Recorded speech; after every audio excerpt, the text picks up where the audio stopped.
Boa noite, meus irmãos. Que a paz do nosso Senhor Jesus Cristo seja com todos nós. Gostaríamos de agradecer a todos vocês, encarnados e desencarnados, que esta noite estão nos presenteando com a sua presença.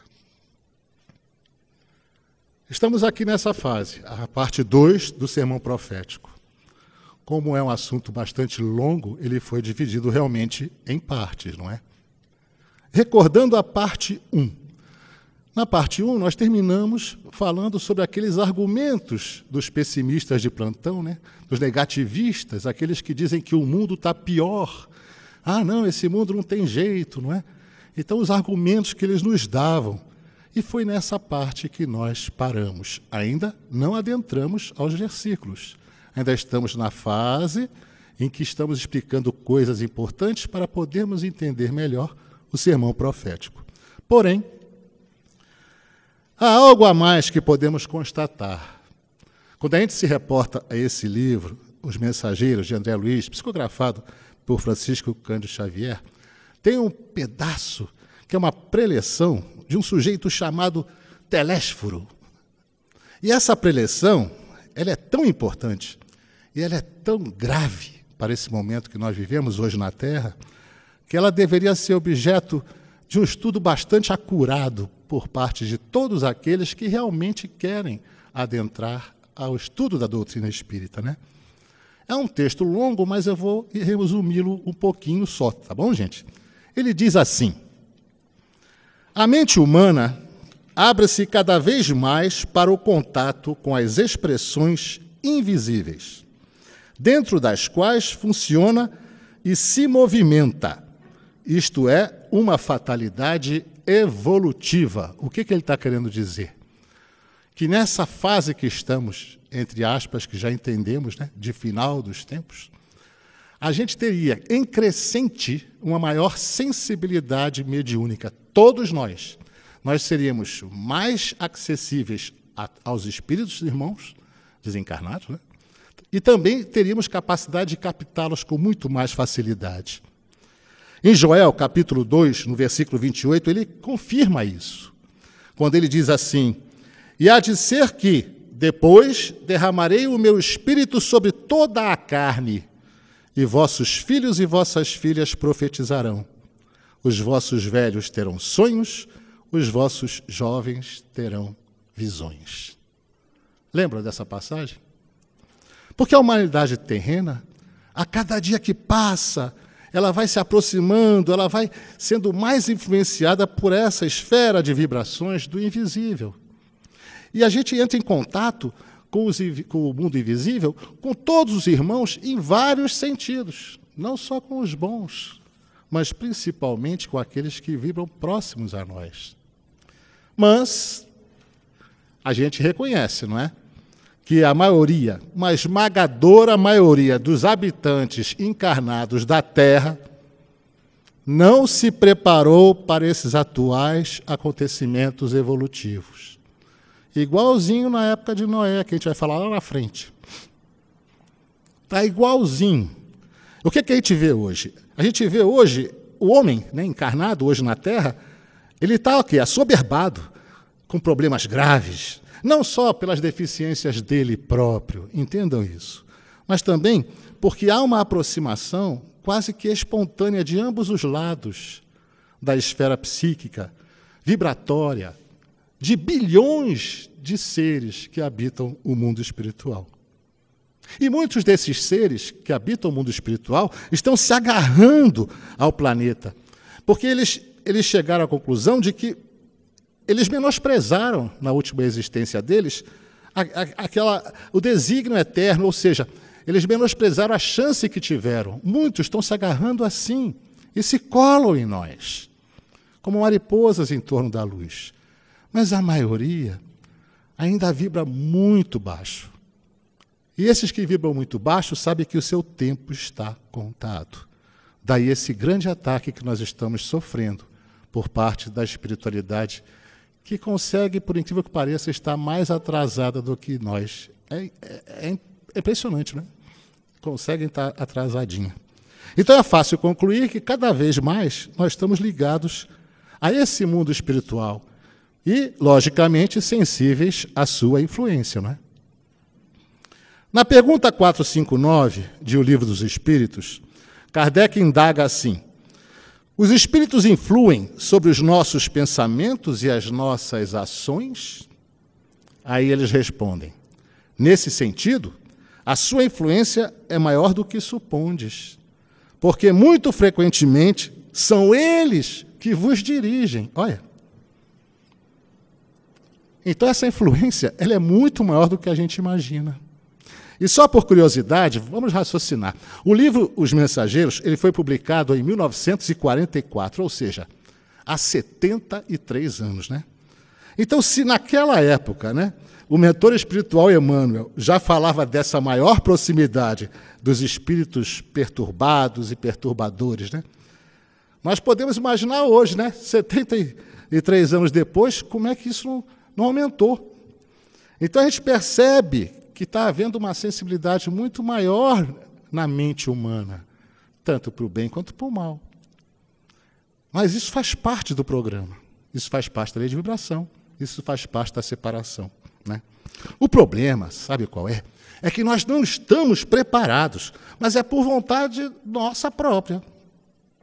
Como é que a gente vai lidar com esse contato mais estreito, que faz parte de nossa evolução? Faz parte de toda uma programação. A Terra está mudando de fase.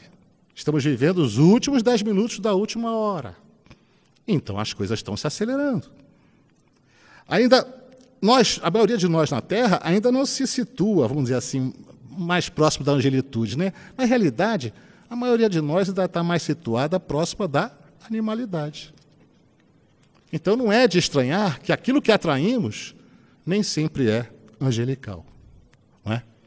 Daí o fato de sintonizarmos com muito mais facilidade com as forças das sombras. Por quê? Porque a gente assimila a influência delas. É como eles falam nas sessões mediúnicas, né? Ah, não, eles é que chamam, eles é que atraem a gente. Claro, nós é que abrimos as nossas portas e escancaramos para que eles penetrem na nossa psique. Por quê? Porque nós mantemos a nossa faixa de vibração baixa. E quanto mais baixa a faixa de vibração, mais fácil é que eles penetrem na nossa psique. Então, dá para entender, né? Por que tem tanta confusão no mundo nos dias de hoje. Não dá? Então, nós precisamos, como filhos de Deus, como espíritas, como estudantes da doutrina, como seres que querem vivenciar o Evangelho, não apenas aprendê-lo, nós temos que andar de cabeça erguida diante dessas provas que já estão às nossas portas e vão piorar. Claro que vão, faz parte. Mas temos que estar de cabeça erguida, como dizia Paulo, né? Ele dizia assim: os filhos de Deus devem andar como filhos da luz. Lembram disso? Humberto de Campos nos conta, né, que Jesus ele ia muito na casa de Zebedeu, que era o pai de Tiago, maior, e João, né, os dois apóstolos, e ficava lá, fazia muita preleção, fazia sermão, conversava. E Humberto de Campos conta que uma certa noite, Jesus foi lá e disse assim: hoje eu vou falar sobre Deus. Nossa, aí Zebedeu, quando viu que Jesus ia falar sobre Deus, se ajoelhou, né? Então Humberto de Campos dá a entender que Jesus ajudou ele a levantar, né? E levantou a cabeça dele, que ele ajudou a levantar, falou: não, Zebedeu, não é assim não, levanta, de pé, cabeça erguida, Zebedeu, pois é assim que os filhos de Deus caminham, segundo Humberto de Campos. Por quê? Mas com essa mudança eu posso morrer. Que nós já morremos e nascemos, não foi, gente? Nascemos e morremos tantas vezes, né? Porque nessa mudança de plano, o pior não é morrer o corpo, né? Então, mais uma vez, não há razão para ter medo dessa fase de transição. Mas eu tenho medo de morrer. Mas o que a gente aprende na doutrina espírita? O que é que morre, gente? O que é que a gente aprende? O que morre é o corpo. Eu, o espírito, sou eterno. Essa carcaça aqui, os vermes vão comer mesmo. Eu sou pó e o pó voltarei. É meu corpo, mas eu não. Eu vou continuar existindo. Nós já aprendemos isso. Então, na pior das hipóteses, eu vou desencarnar e daí? Vai ser mais uma. O Divaldo não diz que nenhum de nós aqui tem menos de 200 encarnações, então. E o que é o corpo? O corpo é uma veste temporária. Quantas vestes carnais o nosso Pai nos deu nas encarnações anteriores? Hein? Quantas? Quantas vestes carnais o Pai nos dará nas próximas encarnações? Nos dará quantas forem necessárias, até que nós estejamos tão puros que não precisemos mais dessas vestes. Por isso, a pergunta 170 de O Livro dos Espíritos, quando Kardec indaga: o que fica sendo o espírito depois da sua última encarnação? Eles respondem: espírito bem-aventurado, espírito puro, ou seja, não tem mais necessidade de encarnar.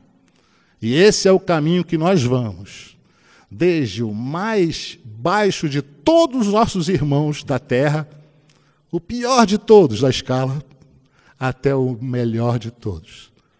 Todos seremos espíritos crísticos no futuro. Todos seremos angélicos do futuro. Outro conceito, antes de entrar propriamente dito no sermão profético, é isso aqui, ó. É o Armagedon. Gente, pelo amor de Deus. O Armagedon não é a destruição da vida planetária. O Armagedon é uma batalha interior entre o nosso eu ruim e o nosso eu novo, aquele eu que quer se melhorar. Lembram quando Jesus disse: não se coloca vinho novo em odre velho, não se remenda pano velho com pano novo. Lembram disso? Isso é o Armagedon, é a jihad maior do Alcorão. Não se trata de uma batalha a ser travada num plano físico, num plano geográfico, porque a gente tem dado o sentido da palavra Armageddon, né? A gente tem dado assim, um enfoque totalmente errado. Porque se a gente for ver a etimologia, a origem da palavra Armageddon, ela se origina na expressão hebraica Har Megido, que significa monte de Megido. O monte de Megido, ele existe, é um lugarzinho situado mais ou menos a 30 quilômetros ao sul de Nazaré. E ele é importante para os hebreus porque, para eles, né, lá aconteceram várias batalhas que foram importantes para o povo, na história deles. Mas Armageddon. E na Bíblia, por incrível que pareça, a palavra Armagedon, que foi muito traduzida, mal traduzida e muito mal interpretada, né, só aparece uma vez, em Apocalipse, capítulo 16, versículo 16, quando diz assim: então os três espíritos os reuniram no lugar que em hebraico é chamado Armagedon. Olha, só aparece uma vez. É um local. Aí os intérpretes da Bíblia sugeriram que neste local aconteceria o conflito final entre Deus e os espíritos malignos, né? Como se Deus não tivesse criado tudo. Será que os espíritos malignos foram criados por outro Deus? Bom, se ele criou tudo, então essa interpretação de Armagedon, de destruição total, que Deus vai lutar contra o diabo, gente, isso é bastante infantil, não é? A gente já passou da fase de ficar ali na porta na boca da lareira, que nem tem aqui no Brasil, esperando o Papai Noel descer. Então é uma interpretação bastante simplória, né? E muitas vezes essa palavra Armagedon, ela está relacionada assim. Nós, seres humanos, relacionamos a palavra com o fim do mundo. Como se fosse uma batalha, uma destruição total, não é? Aí aparecem os filmes todos, Armagedon, não é? Armagedon zumbi. Tem tanto Armagedon aí para vender, para a gente ver, né? Porque eles querem ganhar dinheiro às nossas custas, né? Agora, ela também costuma ser usada para descrever um grande e importante conflito. Opa, aí já melhorou um pouquinho a interpretação. Então, só para vocês terem ideia, esse é o Har Megido, ou seja, um monte de Megido, que fica a 30 quilômetros mais ou menos ao sul de Nazaré. Imagina se nesse morrinho merreca, que essa fotografia é recente, Deus iria travar a batalha com os espíritos malignos. Pelo amor de Deus, né, gente? Né? Acho que ninguém aqui acredita mais na cegonha, né? Então nós precisamos dominar esse nosso egoísmo, não é? Por quê? Porque a negatividade, ela fornece o quê? Ela fornece munição para o mal. Nós não temos que estar nem pessimistas e nem com temores infundados. Porque existe uma lei, que é a lei de vibração, que alguns chamam de lei de atração. Ela opera tanto aqui nessa fase de transição, como sempre operou. Ué, só porque a Terra está mudando de fase vibratória, de fase evolutiva, as leis de Deus foram revogadas? Não, continua sendo a mesma lei. Uma das características do nosso Pai é ele ser eterno, assim como suas leis. Elas não foram revogadas. Então nós, espíritas do Brasil, coração do mundo, pátria do Evangelho, com a missão de enxugar lágrimas nesses tempos que se aproximam cada vez mais. Se a gente vibrar com negatividade, com pessimismo, com desesperança, diante dessa fase de transição que estamos vivendo, nós estaremos fornecendo o quê? Portas abertas a essas forças contrárias à evolução da Terra. Ainda mais numa fase em que nosso contato está mais intenso com eles. Compreenderam? Então a gente não tem que nutrir o pessimismo. E a evolução da Terra, ela é inevitável, assim como a evolução individual. Ah, mas aqueles espíritos retardatários, vamos chamar assim, eles sabem que o padrão vibratório da Terra vai dar uma subidinha. Sabem e foram avisados muitas vezes que esse tempo chegaria. Que a Terra iria subir um degrauzinho na escala dos mundos, não é? Agora, sabem também que o tempo que lhes resta é muito pequeno. Eles sabem que o tempo urge. Aí o que eles querem? Alguns querem se agarrar à lâmpada, igual a mariposa, porque, fiz besteira. Só aqueles que se arrependem de última hora ainda tem alguma chance, não é? É o que estava no início. Ei, homem de Deus, né? Acorda, é tempo ainda, né? Eis que teu tempo finda, faz uma oração. Na música do Zé Geraldo. Agora, a maioria deles não. A maioria deles sabe que eles vão ser exilados, porque foram avisados. Aí o que eles querem fazer? Arrastar a maior parte de nós junto. E isso é bem descrito no sermão profético. Então, quantos que eles vão conseguir arrastar para a perdição? Né? Outro conceito que a gente tem que aprender, antes de entrar no sermão profético, é o amém. O amém, gente, é uma interjeição hebraica, né, que no dicionário diz assim: serve para expressar uma reiteração formal, como nas demonstrações de fé, ou uma aprovação a algo que foi feito, ou que foi dito, ou um desejo que determinada coisa ocorra. É uma concordância, uma aprovação, consentimento, anuência. Então, pronunciar a palavra amém é proclamar que se tem por verdadeiro o que acaba de ser dito, por exemplo, ou então com o objetivo de ratificar uma proposição, ou se unir a uma proposição ou a uma ideia, não é? Tomara que você passe na prova. Amém. Não é assim que a gente faz? Então, muitas vezes o mestre disse o amém, dizendo amém mesmo, né? Mas na língua do aramaico, ou então ele repetia, em verdade vos digo, repetindo. Ora, isso é que é o amém. É o assim seja, isso mesmo, certamente, de fato, é o amém. E quando foram redigir o Novo Testamento, os evangelistas, eles mantiveram a palavra no original, fazendo apenas uma transliteração para o grego. E foi por isso que o Haroldo Dutra, quando ele foi fazer a tradução dele, né, do grego para o português direto, ele procurou manter intacta a palavra amém, sem tradução, e nós aqui vamos manter também. Tá certo?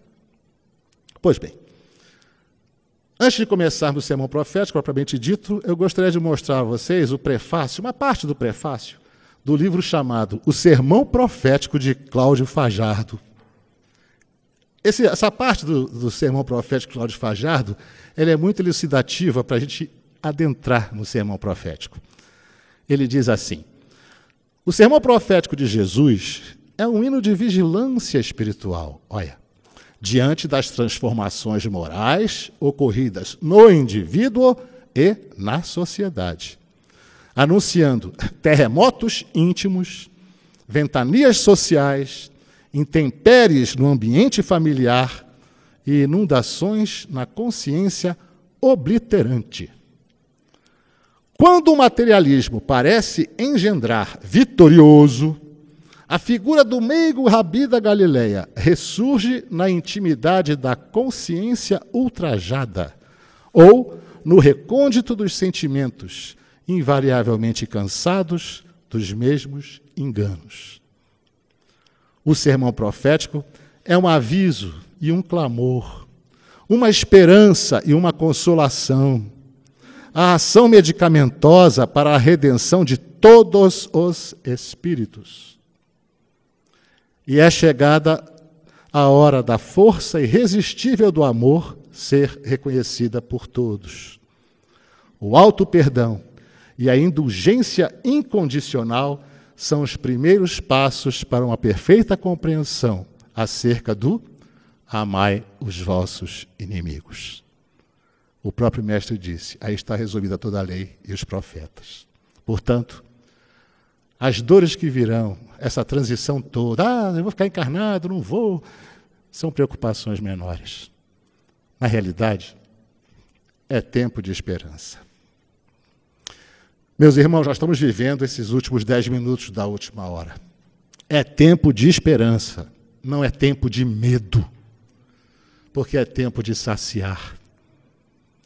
Será terrível a travessia desse tempo? Sim. Já viu alguém ser submetido a uma cirurgia grande para ficar bom da doença sem sofrer? Eu nunca vi. Então, Mateus, no capítulo 5, diz assim: bem-aventurados os que têm fome e sede de justiça, porque eles serão saciados. Chegou a hora de sermos saciados, não é? O sermão profético, propriamente dito. Vamos começar versículo por versículo. Começa assim. Tendo Jesus saído do templo, estava partindo quando se aproximaram dele os seus discípulos para lhe mostrar as edificações do templo. Bom, nessa imagem que vocês estão vendo, é como os historiadores consideram que era a forma do templo de Jerusalém na época de Jesus. Tá? Então ele mostra lá, ó, tem lá a Torre Antônia, bom, enfim, era como eles consideram que era.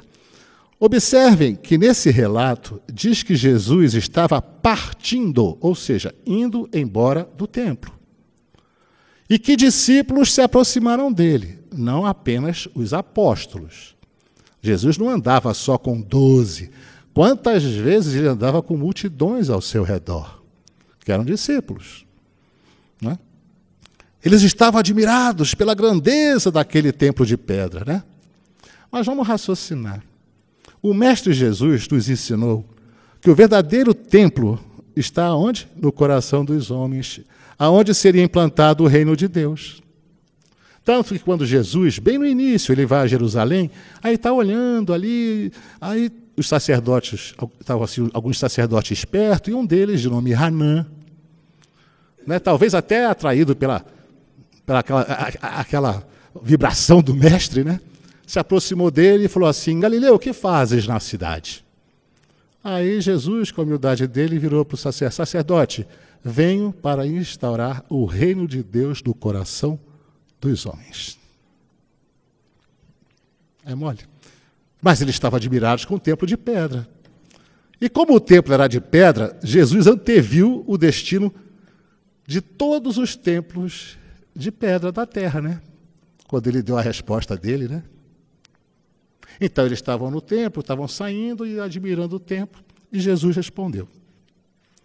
Em resposta lhes disse: não vedes tudo isto? Amém, ou seja, em verdade, né? Vos digo que não será deixada aqui pedra sobre pedra que não seja derribada. Bom, no primeiro encontro nós falamos que a profecia ela pode ser temporal, atemporal, lembra? Ou só espiritual, por bem. Trata-se de uma profecia atemporal se nós pensarmos que isso se refere a todos os templos de pedra de todos os tempos, porque haverá um tempo em que nós não teremos nenhum templo na terra. O grande altar de sacrifício será aqui. Tudo bem. Mas também pode se tratar de uma profecia temporal, como muitos defendem.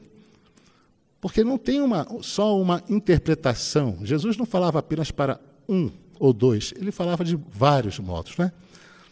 Então eles podem também ser temporal. Ele poderia estar se referindo àquela segunda destruição do templo de Jerusalém, que iria ocorrer no ano 70, né? Que seria causada pelos romanos. Porque apenas por curiosidade, gente, a primeira destruição do templo de Jerusalém, segundo os historiadores, né? Ela teria ocorrido no século VI a.C., por volta do ano 587 antes de Cristo. E teria sido causada pelos exércitos da Babilônia, né, comandados pelo rei Nabucodonosor. Naquela ocasião, todas as muralhas da cidade, tanto as muralhas quanto o templo de Yahvé, cuja construção era atribuída ao rei Salomão, foram destruídos. Destruiu-se tudo. A cidade, o resto da cidade ficou em ruínas durante um pouco mais de um século. Ora, Yahvé. Yahvé é um tetragrama, cuja pronúncia e escrita correta são desconhecidas. Yahvé não tem como você pronunciar. A gente fala Yahvé apenas para ter como falar. Mas é um dos nomes que os hebreus chamam a Deus. Então, Yahvé é só uma forma de pronunciar, embora não seja a correta. E os evangélicos, nossos irmãos evangélicos, os chamam de Jeová, baseado neste tetragrama.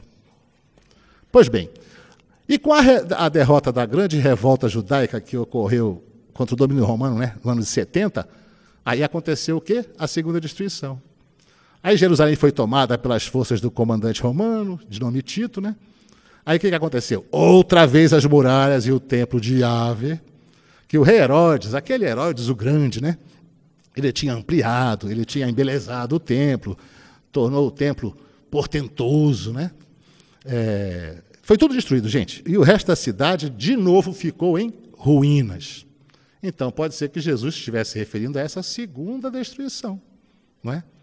Mas, no ano 136 depois de Cristo, o imperador Adriano ele mandou arrasar a cidade de novo, a terceira destruição, por causa de outra revolta judaica liderada por Simão Bar Coba, ou seja, Simão, filho de Coba, né?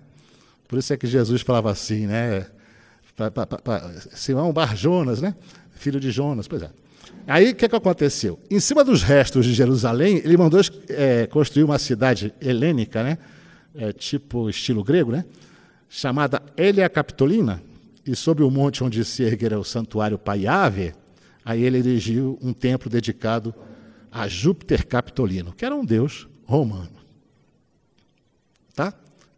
Tranquilo, né? É só uma curiosidade. Pois bem, aí no versículo seguinte é que entra a nossa questão mais importante de hoje. Aí vem assim: ao assentar-se no Monte das Oliveiras, aproximaram-se dele os discípulos, em particular, dizendo: dize-nos quando serão essas coisas, e qual o sinal da tua vinda e da consumação da era. Olha, se a gente der uma leitura rápida sobre isso aí, vai ler igual o gibi, né? Não vai entender nada. Novamente, os discípulos. Assentou-se. Por quê? Porque os hebreus, os educadores hebreus, eles ensinavam sentados. Os educadores gregos ensinavam de pé. Era costume da época. Para os hebreus, ensinar sentado, na antiguidade, dava veracidade, dava autoridade àquele que ensinava. Então, mas eles perguntaram a Jesus, olha só, quando seria isso? Isso o quê? Do não ficaria pedra sobre pedra, ou seja, essas coisas. Quando que vai ser isso? Queriam também saber que sinais haveriam, está lá, ó, da vinda do Mestre e da consumação da era. Bom, aí eu vou perguntar a vocês para a gente raciocinar junto. Será que eles entenderam a profecia num sentido atemporal, nessa resposta do Mestre? Ah, não, o Mestre está falando isso aí, mas é para o futuro, é lá para 2000 e pouquinho que vai acontecer isso. Eles entendiam dessa forma? Será? Será que naquela época eles já sabiam que Jesus viria? Depois a gente vai ver de que forma. Viria novamente? Será que ele viria fisicamente ou viria espiritualmente? Será que eles já compreendiam naquela época o significado da palavra era, que o Haroldo colocou como era? Muitos tradutores colocaram como séculos ou tempos, né? Ou tempos, né? Bom, das duas uma, gente. Se eles sabiam, alguma coisa deixou de ser dita, deixou de ser descrita pelos evangelistas. Agora, se não sabiam, por que eles iriam perguntar dessa forma? Isso tem sido um mistério para muitos estudiosos. Mas vamos raciocinar. Tá certo? De um versículo para o outro, ele está saindo do templo. Quando nós caminhamos com uma multidão ao nosso redor, um grupo grande, nós não saímos correndo igual corredor de maratona, nós andamos devagar. Não é? Então, eles saíram de lá do templo e foram andando devagar em direção ao Monte das Oliveiras. Tinham que andar um bocadinho, viu? Que não era perto, não. E durante esse caminho, imagina Jesus ficar mudo, todo mundo mudo, até ele se sentar no Monte das Oliveiras. É claro que fica impossível. Ele falou isso para eles e foi relatado pelos evangelistas. E eles continuaram conversando, caminhando, até chegar no Monte das Oliveiras. Aí eles fazem essa pergunta baseada no que eles conversaram. É o que eu concluí. Porque ninguém vai fazer uma pergunta sobre um assunto que não conhece ou que não foi nem citado. Compreendem? É difícil para qualquer um de nós fazer uma pergunta sobre física quântica, porque eu não entendo nada de física quântica. Então, como é que eles vão fazer uma pergunta de tal profundidade, não é? Sem conhecimento de causa? Então, na minha concepção, e eu tenho uma convicção muito grande disso, aquilo que eles conversaram, desde a saída do templo até a chegada no Monte das Oliveiras, no caminho, o mestre deve ter falado coisas que não foram relatadas. Não tinha gravador, né? Senão era mais fácil. Não foram relatados pelos evangelistas. Porque no versículo seguinte eles já lançam uma pergunta de difícil resposta e difícil compreensão de como eles, com baixa cultura que tinham, iam fazer perguntas dessa natureza sobre uma profecia sobre atemporal, vamos dizer assim. Compreendem isso? Então, eu vou repetir. Se eles sabiam, então alguma coisa dita na conversa que tiveram com o mestre, na saída do templo, não foi testada pelos evangelistas. Mas se não sabiam, como é que eles iam perguntar dessa forma, não é? E apenas para curiosidade, no sopé do Monte das Oliveiras, onde Jesus estava sentado e pregando, é que fica o jardim do Getsemane, onde ele é preso mais tarde, não é? E Getsemane significa, literalmente, prensa de azeite. É só uma curiosidade. Bom, ficou bem direitinho essa passagem de um versículo para o outro, porque que eles já vão direto para a pergunta, né? Ué, não tem lógica, né? Finalizando essa parte 2, eu estava me perguntando assim, por que é tão importante saber dos acontecimentos desse fim de tempos, né? De mudança de fase? Por várias razões. Primeiro, quando nós conhecemos uma cidade, nós passeamos por ela com maior tranquilidade, não é assim? Quando nós temos um mapa e estamos numa estrada, hoje a gente usa um GPS, né? Mas tendo um mapa na mão, você consegue se direcionar. Você sabendo o que vai acontecer facilita muito, ainda mais para nós que somos adultos. Você vai entrar numa cirurgia, se o médico lhe explica tudo o que vai acontecer, papapá, o que você vai passar ou não vai, quer queira, quer não queira, aquilo te alivia, porque você se prepara para o que está para vir. O ruim é quando você é pego de surpresa. E por que nós devemos entender o que o mestre fez com essa profecia que já era feita antes dele? A gente vai ver nos próximos encontros que as profecias eram feitas por Isaías, por Daniel. Outros profetas, 500 anos antes do Cristo, já falavam sobre a mesma coisa que o Cristo falou. Até as bem-aventuranças. Não é? Então, por que é importante? Porque isso daí vai fazer com que eu saiba aonde eu estou entrando. Eu estou passando por uma fase. E quer queiram, quer não queiram, se vocês estão no Brasil, nós aqui todos, e não nas Ilhas Fiji, tem uma razão de ser. Se eu estou encarnado no Brasil, coração do mundo, pátria do Evangelho, e sou espírita, não existe coincidência no universo. O que o Senhor quer que eu faça? Aprenda, meu filho, aprenda, porque as dores serão grandes. E vocês não têm o direito nem de chorar, mas de enxugar lágrimas, porque são milhões e milhões que vão bater nas nossas praias, nas nossas costas, buscando alívio para as dores, buscando esperança, buscando a luz no fim do túnel, buscando consolo, buscando explicações. E nós temos a obrigação, como o coração do mundo e prata do Evangelho, de dar isso a eles. Nós temos a obrigação. Compreendem a importância disso? E em casa, quando a dor chegar e me atingir, quando ela chegar e me atingir, Senhor, seja feita a vossa vontade, assim na terra como no céu. Ou é isso, eu sou hipócrita toda vez que eu rezo o meu Pai Nosso. Não é?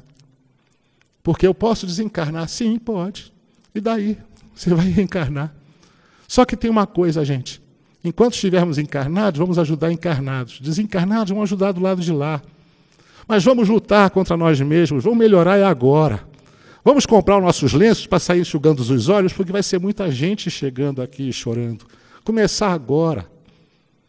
Comece os ensaios com os amigos, com os parentes, com quem quer que seja, independente de tudo. Porque da mesma forma que a gente enxugar as lágrimas nesse final dos tempos, as nossas serão enxugadas. Essa é a importância de conhecer. Porque a ignorância, no sentido não de ignorância de modo de tratar os outros, não é isso não. A ignorância no sentido de não ter conhecimento é a mãe de todos os males. Porque se nós anulássemos a ignorância no nosso planeta, nós já estaríamos no paraíso. Eu peço, se julgarem necessário, se julgarem que é válido, né? Nós temos o terceiro encontro marcado para o dia 15 de maio, também uma segunda-feira, como hoje, começando às 19h45. Aí nós vamos pegar o versículo seguinte desse e vamos destrinchando um por um, tá certo? Até chegarmos ao fim. É um total, por incrível que pareça, é um total de 11 encontros, porque é um trabalho monstruoso, mas vale a pena, porque ele vai aumentar as nossas próprias defesas. Então, quem quiser, dia 15 de maio. E eu desejo muita paz a todos e que o Cordeiro de Deus abençoe a todos nós. Obrigado.